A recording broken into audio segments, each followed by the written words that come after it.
ನ್ಯೂಸ್ವರೆಗೆ ಸ್ವಾಗತ. ಮಂತ್ರಿಗಳಾದ ಮೇಲೆ CM ಆದಮೇಲೆ ಕೋಟಿ ಕೋಟಿ ಖರ್ಚು ಮಾಡಿ ಸರ್ಕಾರಿ ಬಂಗಲೆಗಳನ್ನು ಸರ್ಕಾರಿ ನಿವಾಸಗಳನ್ನು ನವೀಕರಣ ಮಾಡ್ಕೊಳ್ಬೇಕಾ? ಅದು ಯಾರ ದುಡ್ಡು? ನಮ್ಮ ದುಡ್ಡಿಗೆ ಲೆಕ್ಕ ಕೊಡೋರು ಯಾರು? ಸೊ ಯಾರೋ ಒಂದಷ್ಟು ಜನ ಓಲೈಸಲಿಕ್ಕೆ ಏನೋ ದರ್ಬಾರ್ ಮಾಡ್ತಾ ಇದ್ದಾರೆ ಅಂತ ಪ್ರಶ್ನೆ ನಮ್ಮ ಜೊತೆಗೆ ಮಾಹಿತಿ ಸಚಿವರು ಅಂತ BJP ಪುಟ್ಟಸ್ವಾಮಿ ಸೇರ್ಕೊಂಡಿದ್ದಾರೆ. ಹಾಗೆ ನಾನು ರವಿಸುಬ್ರಹ್ಮಣ್ಯ ನಿಮ್ಮನ್ನು ಕೇಳ್ತೀನಿ, ನೀವು ಆಡಳಿತ ನಡೆಸ್ತೀರಿ, ಎಲ್ಲರೂ ಕೂಡ ಅಧಿಕಾರಕ್ಕೆ ಬಂದ ತಕ್ಷಣ ಇದೇನು ದರ್ಬಾರ ಅಂತ ಶಾಶ್ವತವಾಗಿ ನೀವು ಆಡಳಿತ ನಡೆಸ್ತೀರಾ? ನಿಮ್ಮ ಮನೆಗಳಲ್ಲಿ ಈ ರೀತಿ ಒಂದು ಸಣ್ಣ ಪುಟ್ಟ ನವೀಕರಣ ಮಾಡ್ಕೊಳಕ್ಕಾಗಲ್ಲ, ನಮ್ಮ ದುಡ್ಡಲ್ಲಿ ಜನರ ದುಡ್ಡಲ್ಲಿ ನವೀಕರಣ ಮಾಡ್ಕೊಳಕ್ಕೆ ಅಧಿಕಾರ ಕೊಟ್ಟವ್ರು ಯಾರು? ತಾವು ಹೇಳಿರ್ತಕ್ಕಂಥದ್ದು 100ಕ್ಕೆ 100 ಸತ್ಯ. ಯಾಕೆಂತ ಹೇಳಿದರೆ ಇದು ಜನಸಾಮಾನ್ಯರ ಹಣ, ತೆರಿಗೆ ಹಣ. ನಾನು ಇದಕ್ಕೆ ಒಂದು ಸ್ಥಾನದಲ್ಲಿ ಕೂತ್ಕೊಂಡಿರ್ತಕ್ಕಂಥ ಸಂದರ್ಭದಲ್ಲಿ ಯೋಚನೆ ಮಾಡಬೇಕು. ಇದು ಪಬ್ಲಿಕ್ ಹಣ ಇದೆ, ಇಲ್ಲಿ ಜನಸಾಮಾನ್ಯರ ಹಣ ಇದೆ, ತೆರಿಗೆ ಹಣ ಇದೆ. ಇದನ್ನು ನಾನು ಯಾವ ರೀತಿ ಉಪಯೋಗಿಸ್ಕೊಳ್ಬೇಕು ಅಂಥೇಳಿ. ಇದು ಹಳ್ಳಿ ಕಡೆ ಒಂದು ಗಾದೆ ಹೇಳ್ತಾರೆ, ಹೇಳೋದು ವೇದ ಅಂತ ತಿನ್ನೋದು ಬದನೆಕಾಯಿ ಅಂತ. ಆ ಥರ ಇಲ್ಲಿ ಹೇಳೋದಕ್ಕೆ ಬೇರೆ ಒಂದು ಕಡೆ. ಯಾಕೆಂದರೆ ನಿನ್ನ ಸ್ವಂತ ಹಣದಲ್ಲಿ ಯಾವುದೇ ಒಬ್ಬನಿಗೆ ಯಾವುದೇ ಒಂದು ಕಡೆ ಕಳಿಸಿದರೆ ಅವನು ಯಾವುದೋ ಹೋಗಲ್ಲಿ ಒಂದು ರೂಮಲ್ಲಿರು ಅಂತ ಹೇಳಿದರೆ 500 ರೂಪಾಯಿ 600 ರೂಪಾಯಿ ರೂಮ್ ಬಾಡಿಗೆ ಹುಡ್ಕೊಂಡು ಹೋಗ್ತಾನೆ. ಸರ್ಕಾರದ ಖರ್ಚಲ್ಲಿ ಹೋಗು ಅಂತ ಹೇಳಿದರೆ 5,000 ರೂಪಾಯಿ ರೂಮ್ ಬಾಡಿಗೆ ಹುಡುಕ್ತಾನೆ. ಈ ಪರಿಸ್ಥಿತಿಯನ್ನು ನಾವು ನೋಡ್ಕೊಂಡು ಬರ್ತಾ ಇದ್ದೀವಿ. ಇವತ್ತು ಸಿದ್ದರಾಮಯ್ಯನಂಥವ್ರು, ಇವತ್ತು ಸಿದ್ಧಾಂತದ ಬಗ್ಗೆ ಮಾತನಾಡ್ತಂಥವ್ರು ಇಂಥ ಕೆಲಸ ಮಾಡಬಾರ್ದಾಗಿತ್ತು. ಯಾಕೆಂದರೆ ಅವ್ರ ನಾಲೆಡ್ಜಿಗೆ ಬರದಲ್ಲೇ ಈ ವಿಚಾರಗಳು ಖಂಡಿತವಾಗ್ಲೂ ಕೆಲಸ ನಡೆದಿರೋದಿಲ್ಲ.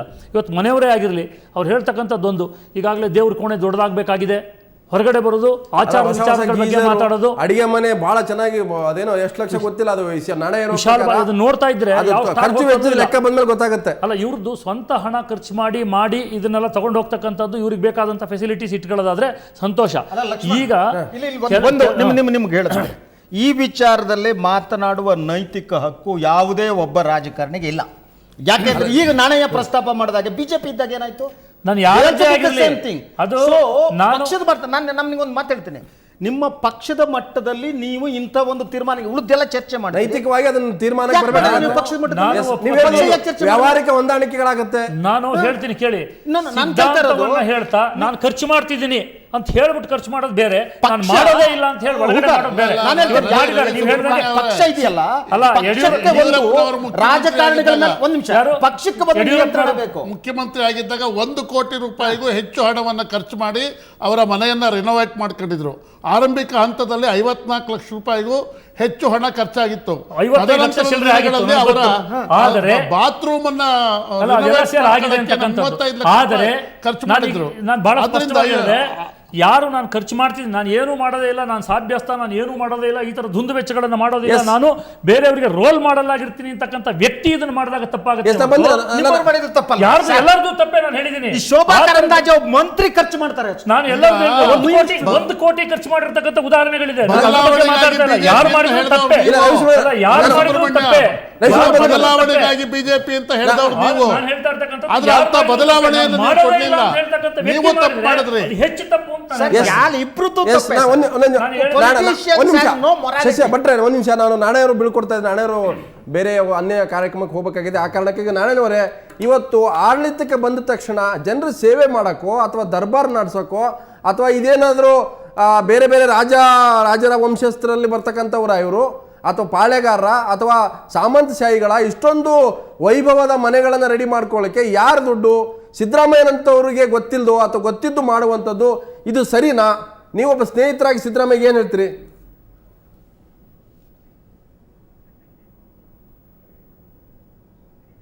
ಸೊ ನಾನು ಸಂಪರ್ಕ ಸಾಧ್ಯಲ್ಲ. ಪುಟ್ಟಸ್ವಾಮಿ ಅವರೇ, ಇವತ್ತು ತಾವು ಕೂಡ ಮಂತ್ರಿ ಆಗಿದ್ದವರು. ನೀವು ಮಂತ್ರಿಗಳಾದ ತಕ್ಷಣ ಏನದು ಯಾವ ಭಾವನೆಗಳು ಈ ಥರ ಅಂತ? ನನ್ನ ಮನೆ ಈ ಥರ ಇರಬೇಕು, ನನ್ನ ಕರ್ಟನ್ ಹಿಂಗಿರ್ಬೇಕು, ನನ್ನ ಬೆಡ್ ಹಿಂಗಿರಬೇಕು, ನನ್ನ ಟಾಯ್ಲೆಟ್ ಹೀಗಿರ್ಬೇಕು. ನಿಮ್ಮ ಮನೆಗಳು ಹೇಗಿರ್ತೋ ಗೊತ್ತಿಲ್ಲ, ಆದರೆ ಸರ್ಕಾರಕ್ಕೆ ಆಡಳಿತಕ್ಕೆ ಬಂದ ತಕ್ಷಣ ಒಂದು 5 ಸ್ಟಾರ್ ಹೋಟೆಲ್ ಥರ ಮಾಡ್ಕೊಳ್ತಿರಲ್ಲ, ಜನ ನೋಡಲ್ವಾ ನಿಮ್ಮನ್ನು?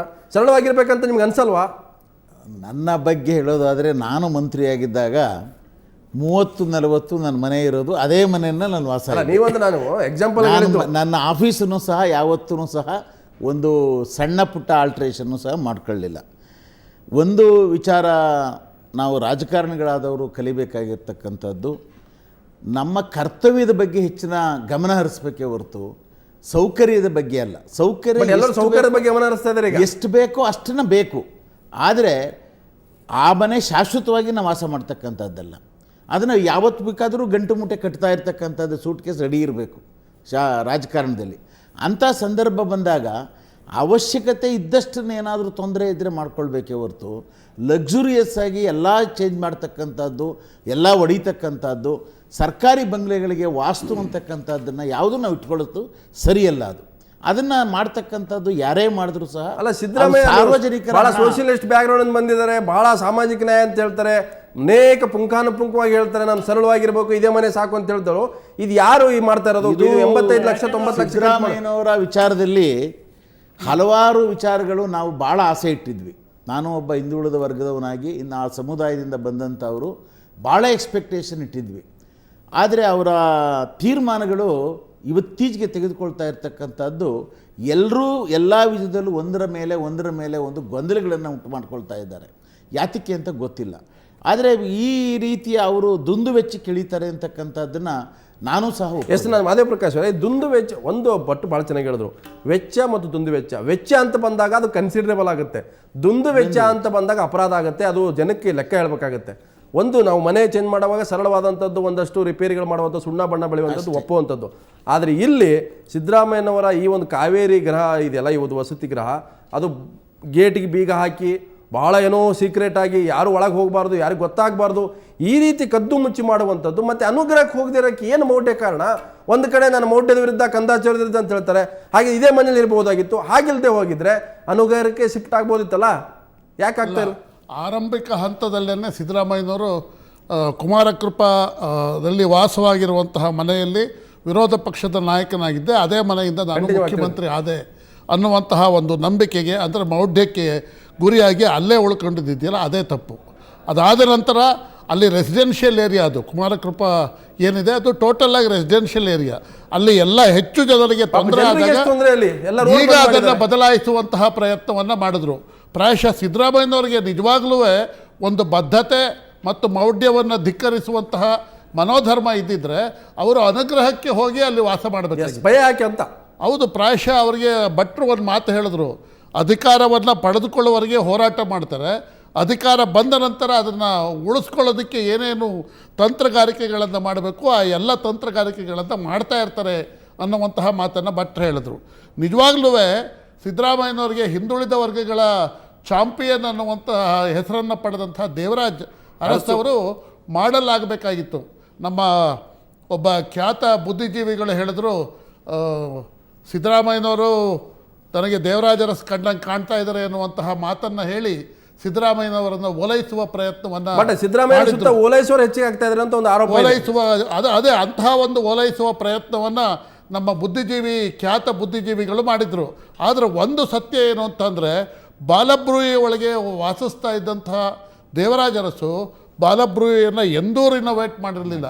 ಅದು ಒಬ್ಬ ಸಾಮಾನ್ಯ ಜನನಾಯಕ ಅಲ್ಲಿ ವಾಸ ಮಾಡೋ ಹಾಗೆ ಬಾಲಬ್ರೂಯಿ ಇತ್ತು. ನಾರಾಯಣವರು ಮತ್ತೆ ನಾನು ಬಿಟ್ಕೊಡ್ತೇನೆ. ನಾರಾಯಣವರೇ, ಇವತ್ತು ಸಿದ್ದರಾಮಯ್ಯ ಮಾಡ್ತಾ ಇದ್ದಾರೆ ಅಥವಾ ಸಿದ್ದರಾಮಯ್ಯ ಕುಟುಂಬದವರು ಮಾಡ್ತಾ ಇದ್ದಾರೆ ಅಥವಾ ಸಿದ್ದರಾಮಯ್ಯ ಸುತ್ತ ಹೊಗಳು ಭಟ್ರು ಸ್ವಜಾತಿಯ ಬಾಂಧವರು ಈ ರೀತಿ ದಾರಿ ತಪ್ಪಿಸ್ತಾ ಇದ್ದಾರೆ ಅಂತಂದ್ರೆ ಬಹುತೇಕ ಸಿದ್ದರಾಮಯ್ಯನವರ ಸಾಮಾಜಿಕ ನ್ಯಾಯ, ಸಮಾಜವಾದಿ ಸಿದ್ಧಾಂತ ಎಲ್ಲಿ ಹೋಗುತ್ತೆ? ನೀವು ಅದಕ್ಕೆ ಅವ್ರಿಗೆ ಕಿವಿ ಮಾತು ಹೇಳೋಕ್ಕಾಗಲ್ವಾ ಸಿದ್ದರಾಮಯ್ಯನವರಿಗೆ?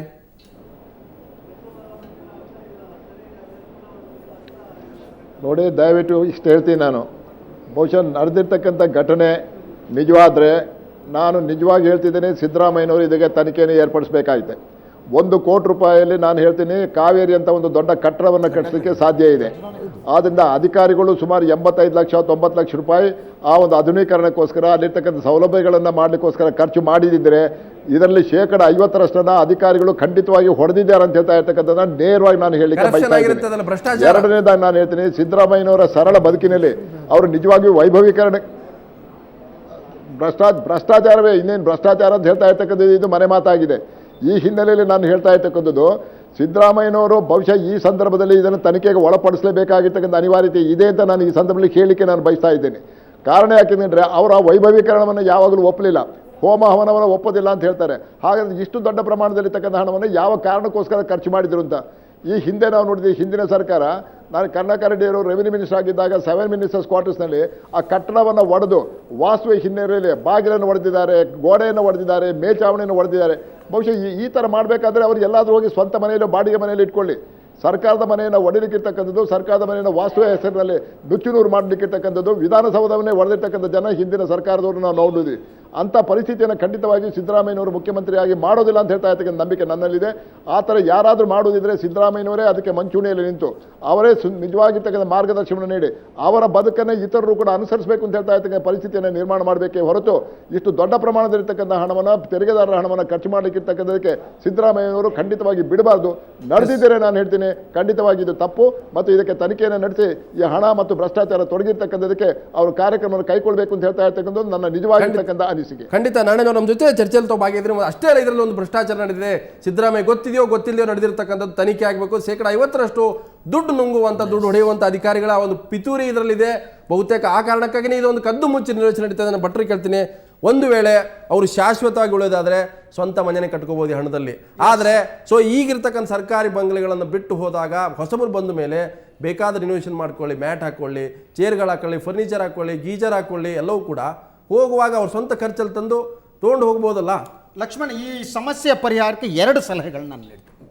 ಒಂದು, ರಾಜಕೀಯ ಪಕ್ಷಗಳು ಯಾವ ಪಕ್ಷ ಅಧಿಕಾರಕ್ಕೆ ಬರುತ್ತೋ ಆ ಪಕ್ಷ ತನ್ನ ಸರ್ಕಾರ ನಡೆಸೋರ ಬಗ್ಗೆ ಕೆಲವೊಂದು ನೀತಿ ಸಂಹಿತೆಯನ್ನು ಕೊಡಬೇಕು. ಈಗ ಮಾಡಬೇಕು ಅಂತ ಇದು ರಾಜಕೀಯ ಪಕ್ಷ ಮಾಡಬೇಕಾದ್ದು. ಇಲ್ದಿದ್ರೆ ಈ ರಾಜಕೀಯ ಪಕ್ಷಗಳು ದಿವಾಳಿ ಆಗಿವೆ ಅಂತ ನಾನು ಅಂತೇನೆ. ನೈತಿಕವಾಗಿ ದಿವಾಳಿ ಆಗಿವೆ. ಅದು ಕಾಂಗ್ರೆಸ್, ಬಿಜೆಪಿ. ಒಂದು ನಿಮಿಷ, ಇನ್ನೊಂದು ಮುಗಿಸ್ತೀನಿ. ಆದ್ರಿಂದ ಇವರು ಮಾಡದಿದ್ರೆ ಇವ್ರಿಗೆ ನೈತಿಕತೆ ಇಲ್ಲ. ಅಲ್ಲ, ಒಂದು ಕರುಣಾಕರ್ ರೆಡ್ಡಿ ಕರುಣಾಕರ್ ರೆಡ್ಡಿ ಅವ್ರ ಮನೆ ರಿನೋವೇಷನ್ ಮಾಡುವಾಗ ಇಲ್ಲ 7 ಮಿನಿಸ್ಟರ್ ಕ್ವಾರ್ಟರ್ಸ್ ಅಲ್ಲಿ ತೆಲುಗು ಸಿನಿಮಾದ ಒಬ್ಬ ವಿಲನ್ ಮನೆಯನ್ನ ಮಾದರಿಯಾಗಿ ಇಟ್ಕೊಂಡು ರಿನೋವೇಷನ್ ಮಾಡ್ಕೊಂಡಿದ್ದಾರೆ. ಈಗ ಎರಡನೇದು ಇದಕ್ಕೆ ಪರಿಹಾರ ಇನ್ನೊಂದಿದೆ.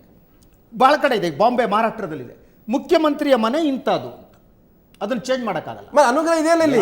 ಅದೇ ರೀತಿ ಅನುಗ್ರಹ ಎಸ್.ಎಂ. ಕೃಷ್ಣ ಅಂತ ಬಹಳ ಹೈಟೆಕ್ ಸಮಾಜ ಅಂತ ಅವರು 77 ಲಕ್ಷ ಖರ್ಚು ಮಾಡಿದ್ದಾರೆ. ಅದಕ್ಕೆ ಹೇಳ್ತೀನಿ ಲಕ್ಷ್ಮಣ್, ಸರ್ಕಾರ ಏನ್ ಮಾಡಬೇಕು ಅಂದ್ರೆ ಇದು ಮುಖ್ಯಮಂತ್ರಿ ಮನೆ, ಇದು ಗೃಹ ಸಚಿವರ ಮನೆ, ಅದನ್ನು ಮಾಡಿ ಕಾನೂನುಬದ್ಧವಾಗಿ ಆ ಮನೆಗೆ ಹೋಗ್ಬೇಕು. ಬಟ್ ನಾಳೆ ಪ್ರೈವೇಟ್ ಬಿಲ್ ತರ್ತಾರೆ, ಯಾರು ಅದನ್ನು ಸಪೋರ್ಟ್ ಮಾಡ್ತಾ ಇಲ್ಲ. ಪ್ರೈವೇಟ್ ಬಿಲ್ ಅದು ಬೇರೆ. ಇದನ್ನು ಮಾಡಿ ನೆಕ್ಸ್ಟ್ ಏನ್ ಮಾಡ್ಬೇಕು ಇವರು ಅಂದ್ರೆ, ಇನ್ನೊಂದು ಸಲಹೆ ನಾನು ಕೊಡೋದು ಅಂದ್ರೆ, ಒಬ್ಬ ಮಂತ್ರಿ ಅಲ್ಲಿ ಹೋದ್ರೆ ಅವನ ವೆಚ್ಚ ಮಾಡೋದಕ್ಕೆ ಮಿತಿ ಹಾಕಿಬಿಟ್ಟು ಅವರು ಕಾನೂನನ್ನು ತರಬೇಕು. ಈ ನೆಲದ ಕಾನೂನು ಏನಿದೆ ಅದಕ್ಕೆ ಯಡಿಯೂರಪ್ಪನೂ ಬದ್ಧ, ಇನ್ನೂ ಹನುಮಂತಪ್ಪನೂ ಬದ್ಧ, ನಾಗಪ್ಪನೂ ಬದ್ಧ. ಇವ್ರು ನಿಜವಾಗಿ ಸಿದ್ದರಾಮಯ್ಯನವರಿಗೆ ಬದ್ಧತೆ ಇದ್ರೆ, ಅವರು ನಿಜವಾದ ಸಮಾಜವಾದಿ ಆಗಿದ್ರೆ, ಅವರ ಮನಸ್ಸಿನೊಳಗೆ ಸಮಾಜವಾದದ ಕಿಡಿ ಇನ್ನೂ ಇದ್ರೆ ತಕ್ಷಣ ನಾಳೆ ಬೆಳಗ್ಗೆ ಇದು ಮಾಡಬೇಕು ಅವರು. ಎಸ್, ಕ್ಯಾಬಿನೆಟ್ ಮುಂತಂದು ಇದನ್ನು ಈ ಮುಖ್ಯಮಂತ್ರಿ ಮನೆ ನಾಳೆ ಯಾವನಾದರೂ ಈ ಶೂಟ್ ಕಾಮನ್ ಯೂನಿಫಾರ್ಮ್ ತರ ಸಿಎಂ ಇದು ಗೃಹ ಸಚಿವರಿಗೆ, ಇದು PWD ಮಿನಿಸ್ಟ್ರಿಗೆ ಮತ್ತು ವೆಚ್ಚಕ್ಕೆ ಒಂದು ಮಿತಿ. ಯಾಕಂದ್ರೆ ಅವ್ರು ಸೇಫ್ ಗಾರ್ಡ್ ಮಾಡಕ್ಕೆ ಟ್ರಸ್ಟ್ ಏನಂತಾರೆ. ಡಿಸಿಗ್ನೇಟೆಡ್ ಕ್ವಾರ್ಟರ್ಸನ್ನು ಮಾಡ್ತಕ್ಕಂಥದ್ದು ನಮ್ಮ ಸ್ನೇಹಿತರು ಹೇಳಿದಾಗೆ ಅತ್ಯವಶ್ಯಕವಾಗಿದೆ. ಮತ್ತು ಯಾವುದೇ ಕಾರಣಕ್ಕೆ ಸರ್ಕಾರದ ಹಣವನ್ನು ಮಿನಿಸ್ಟರ್ ಬಂದ ತಕ್ಷಣ ಮನಸೋ ಇಚ್ಛೆ ಖರ್ಚು ಮಾಡ್ತಕ್ಕಂಥದ್ದು ಅಧಿಕಾರದ ದುರುಪಯೋಗ ಮತ್ತು ಸಾರ್ವಜನಿಕರ ಭ್ರಷ್ಟಾಚಾರ. ಆಮೇಲೆ ನಾನೇನೋ ಹೇಳಿದಾಗೆ ಇದರಲ್ಲಿ ಇವರು ಕೊಡ್ತಕ್ಕಂಥ ಇನ್ಸ್ಟ್ರಕ್ಷನ್ಸ್ ಅನ್ನ 4 ಪಟ್ಟು ಮಾಡಿ ಅಧಿಕಾರಿಗಳು ಭ್ರಷ್ಟಾಚಾರ ಮಾಡೋದಕ್ಕೆ ಇದನ್ನ 100ಕ್ಕೆ 10ರಷ್ಟು ಮಾಡ್ಕೊಳ್ತಾರೆ ಅವರು. ಯಾಕೆಂದರೆ ಇಲ್ಲಿ ಸೋಫಾ ತೊಗೊಂಡೋಗಿ ಇನ್ನೊಬ್ಬ ಮಿನಿಸ್ಟ್ರಿಗೆ ಹಾಕೋದು, ಅದನ್ನು ತೊಗೊಂಡೋಗಿ ಇಲ್ಲೊಂದು ಕಡೆ ಹಾಕೋದು, ಅದನ್ನೇ ಬಟ್ಟೆ ಚೇಂಜ್ ಮಾಡಿಬಿಟ್ಟು ಇವ್ರಿಗೆ ಹಾಕೊಳ್ಳೋದು, ದುಡ್ಡು ಮಾಡ್ತಕ್ಕಂಥದ್ದು ನಡೀತದೆ. ಆದ್ದರಿಂದ ಖಂಡಿತವಾಗಿ ಇದಕ್ಕೆ ಒಂದು ಸೀಲಿಂಗ್ ಫಿಕ್ಸ್ ಆಗಬೇಕು, ಡಿಸಿಗ್ನೇಟೆಡ್ ಕ್ವಾರ್ಟರ್ಸ್ ಆಗಬೇಕು. ಇಲ್ಲ ಅಂತ ಹೇಳಿದ್ರೆ ಇವತ್ತು ಒಬ್ಬ ಮಿನಿಸ್ಟ್ರಿಗೆ 1 ಲಕ್ಷ ರೂಪಾಯಿ ಬಾಡಿಗೆ ಕೊಡ್ತೀನಿ ಅಂತ ಹೇಳ್ತಾರೆ, ಹುಡ್ಕೋನಲ್ಲಿ ದುಡ್ಡು ಸಾಲ ಕೊಡ್ತಾರೆ. ಎಲ್ಲ ಬಿಲ್ಡಿಂಗ್ಗಳು, ಹಳೆ ಬಿಲ್ಡಿಂಗ್ಗಳಿದ್ದರೆ ಒಡೆದು ಬೇಕಾದ್ರೆ ಒಳ್ಳೆ ಕ್ವಾರ್ಟರ್ಸ್ಗಳನ್ನು ಕಟ್ಟಿ ಶಾಶ್ವತವಾಗಿರಬೇಕು. ಮತ್ತು ಯಾವಾಗಲೂ ಸಹ ಈ ಬಾಡಿಗೆ ಕೊಡ್ತಕ್ಕಂಥದ್ದನ್ನು ತಪ್ಪಿಸ್ಬೇಕು. ಇದರಿಂದ ಕೋಟ್ಯಾಂತರ ರೂಪಾಯಿ ಸರ್ಕಾರಕ್ಕೆ ಪ್ರತಿ ವರ್ಷ ಲಾಸ್ ಆಗ್ತಾ ಇದೆ. ಇದನ್ನು ಈ ರೀತಿಯ ಮಾಡಬಾರ್ದು. ಸುಣ್ಣ ಬಣ್ಣ ಹೊಡೆಯಲಿ, ಚಿನ್ನ ಬೆಳ್ಳಿ ಹೊಡಿತಾ ಇದಾರಲ್ಲ ಅಷ್ಟೇ. ಇದು ಚಿನ್ನ ಬೆಳ್ಳಿ ಲೇಪನ ಮಾಡ್ತಾ ಇದ್ದಾರೆ, ಮಹಾ ತಪ್ಪು. ಬ್ರೇಕ್ ತೊಳ್ತೀನಿ. ಕಳೆದ ಸಚಿವ ಸಂಪುಟದಲ್ಲಿ ಒಂದು ಬಿಜೆಪಿ ಸರ್ಕಾರ ಇದ್ದಾಗ ಒಬ್ಬ ಸಚಿವರು ಚಿತ್ರದುರ್ಗ ಕಡೆಯವರು ಅವರ ಕಿಚನ್ಗೆ 5 ಲಕ್ಷ ಖರ್ಚು ಮಾಡ್ತಾರೆ. ಅವ್ರು ಇದ್ದಿದ್ದೇ ಒಂದು 20 ತಿಂಗಳು. ಅವ್ರ ಮನೆಯಿಂದ ವಸೂಲಿ ಮಾಡ್ಬೇಕು, ಕೈಯಿಂದ ವಸೂಲಿ ಅಲ್ಲ. ಟಾಯ್ಲೆಟ್ಗೆ 10 ಲಕ್ಷ 15 ಲಕ್ಷ ಖರ್ಚು ಮಾಡ್ತಾರೆ, ಕರ್ಟನ್ಗೆ 4 ಲಕ್ಷ ಖರ್ಚು, ಬೆಡ್ಶೀಟ್ಗಳಿಗೆ, ಕೆಳಗೆ ಟೈಲ್ಸ್ಗಳಿಗೆ. ಇದೇನು ಇವ್ರದ್ದು ಏನು ದರ್ಬಾರ ಇದು? 20% ಖರ್ಚಾಗಿರೋದಿಲ್ಲ ಅಂತ ತಿಳ್ಕೊಂಡಿರ್ತಾರೆ. ಅಂದ್ರೆ ಸಾಯೋವರೆಗೂ ನಾವು ಊಟ ಹೊಡ್ಕೊಂಡಿರ್ತೀವಿ ಅಂತ ತಿಳ್ಕೊಂಡಿರ್ತಾರೆ. ಅದು ಸಾಧ್ಯವೇ ಇಲ್ಲ. ಭಟ್ರಾಗಲೇ ಒಂದು ಮಾತು ಹೇಳಿದ್ರು, ಇದಕ್ಕೊಂದು ಮಾರ್ಗದರ್ಶಿ ಸೂತ್ರವನ್ನು ರೂಪಿಸಬೇಕು ಅಂತ. ಹೆಗ್ಡೆ ಅವರು ಮುಖ್ಯಮಂತ್ರಿ ಆದ ತಕ್ಷಣ ಎಲ್ಲ ಸಚಿವರಿಗೆ ಹೇಳಿದ್ರು, ನಿಮ್ಮ ಪರ್ಸನಲ್ ಎಸ್ಟಾಬ್ಲಿಷ್ಮೆಂಟ್ ಇದೆಯಲ್ಲ, ಆ ಎಸ್ಟಾಬ್ಲಿಷ್ಮೆಂಟಲ್ಲಿ ನಿಮ್ಮ ಜಾತಿಯವರು ಯಾರೂ ಇರಬಾರ್ದು ಅಂತ ಅಂದ್ಬಿಟ್ಟು. ಅಂಥ ಒಂದು ಆ ಸೂತ್ರಕ್ಕೆ ಎಲ್ಲರೂ ಬದ್ಧರಾಗಿದ್ದರು. ಪ್ರೈವೇಟ್ ಸೆಕ್ರೆಟರಿಯಿಂದ ಹಿಡಿದು ಅವರ ಪಿ ಎಗಳು ಯಾರೂ ಅವರ ಜಾತಿಯವರನ್ನು ನೇಮಿಸ್ಕೊಂಡಿರಲಿಲ್ಲ. ಇಲ್ಲೂ ಅಷ್ಟೇ. ಬಟ್ ಇಲ್ಲಿ ಎಸ್ ಸಿ ಮಹದೇವಪ್ಪ ಪ್ರಶ್ನೆ ಕೇಳಬೇಕಾಗತ್ತೆ. ಈ ರಿನೋವೇಷನ್ ಅನ್ನುವಂಥದ್ದು ಮಿನಿಸ್ಟರ್ ಕ್ವಾರ್ಟರ್ಸ್ PWD ಬರುತ್ತೆ, DPR ಕೂಡ ಬರುತ್ತೆ. ಪ್ರಾಯಶಃ ಎಲ್ಲೋ ಒಂದು ಹಂತದಲ್ಲಿ HC ಮಹದೇವಪ್ಪನವರು ಮುಖ್ಯಮಂತ್ರಿಗಳನ್ನು ಓಲೈಸುವ ಪ್ರಯತ್ನವನ್ನು ಮಾಡ್ತಾ ಇದ್ದಾರೆ ಅಂತ ಅನ್ಸುತ್ತೆ. ಅದೇ CM ಅವರೇನೆ ಅಲ್ಲ, CM ಓಲೈಸ್ತಾ ಇದಾರ ಅಥವಾ ಅವ್ರ ಕುಟುಂಬದವ್ರು ಓಲೈಸಕ್ ಮಾಡಿದಾರ ಅಂತ? ಪ್ರಾಯಶಃ ಕುಟುಂಬದವ್ರದ್ದೇ ಓಲೈಸ್ತಾ ಇರ್ಬೋದು. ಯಾಕೆಂದ್ರೆ ಮಾರ್ಗ ಸುಗಮ ಅಲ್ಲ, ಅಧಿಕಾರ ನಡೆಸೋರಿಗಿಂತ ಹಿಂದ್ಗಡೆ ಇರೋ ಅಧಿಕಾರ ಬಹಳ ಪ್ರಮುಖ ಇರುತ್ತೆ. ಅವರು ಇದುವರೆಗೂ ಅವ್ರ ಕುಟುಂಬನ ಯಾವ ರೀತಿ ಇದ್ದಾರೆ ಅಂತ ಹೇಳಿಲ್ಲ. ಅಲ್ಲ, ಭಟ್ರು ಆದ್ರೆ ಈ ರೀತಿ ಖರ್ಚು ಮಾಡಿಸ್ತಾ ಇದ್ದಾರೆ ಅಂತ ಅಂದ್ರೆ ಸ್ವಲ್ಪ ಜಗಜ್ಜಾಹೀರಾಗಿದೆ. ಯಾರೇ ಅವ್ರ ಮಕ್ಕಳಾಗಿರ್ಲಿ, ಈಗ ನಾನು ಅವರ ಹೆಂಡತಿದ್ರ ವಿಚಾರ ಪ್ರಸ್ತಾಪ ಮಾಡ್ತಾ ಇಲ್ಲ ನಾನು, ಆದರೆ ಅವ್ರ ಮಕ್ಕಳುಗಳು ಕೂಡ ಈಗಾಗಲೇ ಇನ್ವಾಲ್ವ್ ಆಗಿರ್ತಕ್ಕಂಥದ್ದು ಜಗಜ್ಜಾಹೀರಾಗಿರ್ತಕ್ಕಂಥ ವಿಚಾರ. ಇವತ್ತು ಯಾವುದೇ ವಿಚಾರಗಳಲ್ಲಾಗಲಿ ಅವರದ್ದೇ ಆದಂಥ ಒಂದು ಸ್ಪೆಷಲ್ ಕ್ಯಾಬಿನೆಟ್ ಕೆಲಸ ಮಾಡ್ತಾ ಇದೆ ಅಂಥೇಳಿ ಎಲ್ಲ ವಿಚಾರಗಳಲ್ಲೂ ಬರ್ತಾ ಇದೆ. ಕುಟೀರದಲ್ಲಿ ಏನು ನಡೀತಾ ಇದೆ ಇವತ್ತು, ಅದಕ್ಕೆ ಯಾರ್ಯಾರು ಇದ್ದಾರೆ ಜೊತೆಲಿ, ಯಾವ್ಯಾವ ಪೊಲೀಸ್ ಅಧಿಕಾರಿಗಳಾಗಿರ್ಬೋದು ಅಥವಾ ಅವರ ತಾವೇ ಹೇಳ್ದಂಗೆ ಅವರ ಜನಾಂಗಕ್ಕೆ ಸೇರಿರ್ತಕ್ಕಂಥ ಅಧಿಕಾರಿಗಳಾಗಿರ್ಬೋದು, ಅವ್ರ ಮಕ್ಕಳು ಯಾವ ರೀತಿ ಇನ್ವಾಲ್ವ್ ಆಗಿದ್ದಾರೆ, ಯಾವ ಟ್ರಾನ್ಸ್ಫರ್ಸ್ ಇಶ್ಯೂ ಅಥವಾ ಇನ್ಯಾವುದೇ ಒಂದು ಕೆಲಸಗಳು ಈಗ ಬೇರೆ ಸರ್ಕಾರದ ವತಿಯಿಂದ ಆಗಬೇಕಾಗಿರೋ ಕೆಲಸದಲ್ಲಿ ಇವ್ರದ್ದು ಇನ್ವಾಲ್ವ್ಮೆಂಟ್ ಏನು ಅಂತಕ್ಕಂಥದ್ದು ಈಗಾಗಲೇ ಸಂಪೂರ್ಣವಾಗಿ ಗೊತ್ತಾಗಿದೆ. ಅಧಿಕಾರಕ್ಕೆ ಬಂದಾಗ ಮೈ ಯಾಕೆ ಮರೀತಾರೆ ಅಂತ. ನೋ ಅಣ್ಣ, ಇದನ್ನ ರವಿ ಸುಬ್ರಹ್ಮಣ್ಯ, ನೀವು ನನ್ನ ಸ್ನೇಹಿತರಾಗಿ ಭಾಳ ವರ್ಷ ನಿಮ್ಗೆ ಹೇಳ್ತೀನಿ, ನೀವು ರಾಜಕಾರಣಿಗಳು ಈ ಇಶ್ಯೂವನ್ನ ಪಕ್ಷಾತೀತವಾಗಿ ನೋಡುವ ದೃಷ್ಟಿಯನ್ನು ಬೆಳೆಸ್ಕೋಬೇಕು. ಖಂಡಿತವಾಗ್ಲೂ ನಿಮ್ಮ ದುಃಖ ಬೇಸರ ನನಗೆ ದುಃಖ ಬೇಸರ ಆಗೋದು ಇವ್ರ ಪಕ್ಷ ಸರ್ಕಾರದಲ್ಲಿದ್ದಾಗ ಯಾವ್ಯಾವ ಕಿಚನ್ ಅಲ್ಲ, ಇದೇ ನಮ್ಮ ಹತ್ರ ಮಾಹಿತಿ ಇದೆ. ಯಾವ್ಯಾರ ಮಕ್ಕಳು ಏನೇನ್ ಮಾಡ್ತಾ ಇದ್ರು ಈ ರಾಜ್ಯದಲ್ಲಿ. ಹೌದು, ಅಪ್ಪನ ಸಹಿ ಹಾಕಿದ್ದೆ. ನಾನೇನ್ ಹೇಳ್ತೀನಿ, ರಾಜಕಾರಣಿಗಳು ಪಕ್ಷವನ್ನ ಮೀರಿ ಈ ಸಮಸ್ಯೆಯನ್ನ ಬಗೆಹರಿಸಕ್ಕೆ ಯೋಚನೆ ಮಾಡಿ. ಯಾರು ಇಷ್ಟ ಇಲ್ಲ, ಇದು ಒಪ್ಪಲ್ಲ. ಇದಕ್ಕೆ ನೀವು ಹೇಳೋದು ಯಾರು ಒಪ್ಪಲ್ಲ ಇಲ್ಲಿ. ದಟ್ ಇಸ್ ಅದಕ್ಕೋಸ್ಕರ ಒಂದು ಕಾನೂನು ತರಲಿ, ಇದರ ಪಕ್ಷದ ಹೋರಾಟ ಒಂದು ಮಾರ್ಗದರ್ಶಿ ಸೂತ್ರ ಮಾಡಿ ಒಬ್ಬ ಮಂತ್ರಿ ಪಕ್ಷದಲ್ಲಿ ಮಾಡಿ, ಫಸ್ಟ್ ಯುವರ್ ಪಾರ್ಟಿ ಮಾಡಿ, ಎಲ್ಲೋ ಒಂದ್ ಕಡೆ ನಾಳೆ ಡಿಸ್ಕಸ್ ಮಾಡಿ, ನಾಳೆ ನಿಮ್ಮ ಪಕ್ಷದಲ್ಲಿ ಡಿಸ್ಕಸ್ ಮಾಡಿ. ಭಟ್ರೆ, ಈಗ ಒಂದು ವಿಚಾರ ನೀವು ಹೇಳಿದಾಗೆ ಯಾರ್ಯಾರು ಈ ಮನೆಯವ್ರನ್ನ ಆಡಳಿತದಲ್ಲಿ ಇನ್ವಾಲ್ವ್ ಮಾಡಿದ್ರು ಅವರೆಲ್ಲ ಬಹಳ ಬೇಗ ಹೊರಟೋಗಿದ್ದಾರೆ, ನಾಶ ಆಗಿದೆ. ನನಗೆ ತಿಳಿದಾಗೆ ಈಗ ದೇವರಾಜ್ ಅರಸ್ನವರು 8 ವರ್ಷ ಇದ್ರು. ದೇವರಾಜ್ ಅರಸ್ನವರು ನಾವೆಲ್ಲ ಆಗ ಹುಡುಗರು ಅವ್ರೇನ್ ಹೇಳೋರು ಅಂತ ಹೇಳಿದ್ರೆ, ದೇವರಾಜ್ ಅರಸ್ನವ್ರು ಏನ್ ಹೇಳ್ತಾ ಇದ್ರು ಅಂದ್ರೆ, ನಾನು ಸಾಧನೆ ಮಾಡಬೇಕಾಗಿರೋದನ್ನ ಯಾವ ರೀತಿ ಸಾಧನೆ ಮಾಡಬೇಕು ಅಂತಕ್ಕಂಥದ್ದು ಮುಖ್ಯನೇ ಹೊರತು ನೀವು ಅದನ್ನು ನೋಡ್ಕೊಂಡಿರ್ಬೇಕೆ ಹೊರತು ನಿಮಗೆ ಮೊದಲು ಅಧಿಕಾರ ಕೊಟ್ಟು ಯಾರು ನಿಯಂತ್ರಣ ಮಾಡ್ತಾ ಇದ್ದಾರೆ. ಚರ್ಚೆ ಮಾಡ್ತೀನಿ, ಅದಕ್ಕಿಂತ ಮೊದಲು ಒಂದು ಬ್ರೇಕ್.